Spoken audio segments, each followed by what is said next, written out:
Hi guys అందరికీ. ఈరోజు మా హస్బెండ్ మటన్ కర్రీ చేసుకున్నాడు. ఇందులో నా హస్తం ఏమీ లేదు గైస్, మొత్తం ఆయనే చేసుకున్నాడు.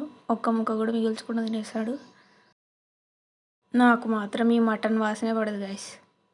మీలో ఎంతమందికి మటన్ ఇష్టమో కమెంట్ చేయండి. ముందుగా బాగా కడిగిన మటన్లో ఉప్పు, కారం, పెరుగు, ధనియాల పొడి, పసుపు, అల్లం వెల్లుల్లి పేస్ట్ వేసి బాగా కలిపాడు. ఇది ఒక 30 నిమిషాలు పక్కన పెట్టుకోండి.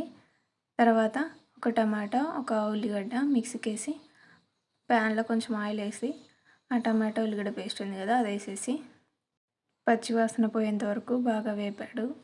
తర్వాత 2 పచ్చిమిర్చి చీలికలు వేసి అవి కూడా వేయించాలి. దాని తర్వాత నానబెట్టుకున్న జీడిపప్పు మిక్సీకి వేసి ఆ పేస్ట్ని వేసుకోవాలి. ఆ పేస్ట్ అంతా మగ్గి ఆయిల్ బయటకు వచ్చేంత వరకు మగ్గనిచ్చాడు. అది మగ్గిన తర్వాత తగినంత కారం, ఉప్పు వేసుకున్నాడు. తర్వాత మటన్ ముక్కలు మ్యారినేట్ చేసినవి వేసేసి కొంచెం 4 ఇలాచీని దంచి ఆ పౌడర్ అందులో వేసేసాం. తర్వాత తగినన్ని వాటర్ పోసుకొని ఒక 30 మినిట్స్ వరకు ఉడికించాడు. ఉడికించిన తర్వాత హోమ్మేడ్ మసాలా వేసాం దాంట్లో.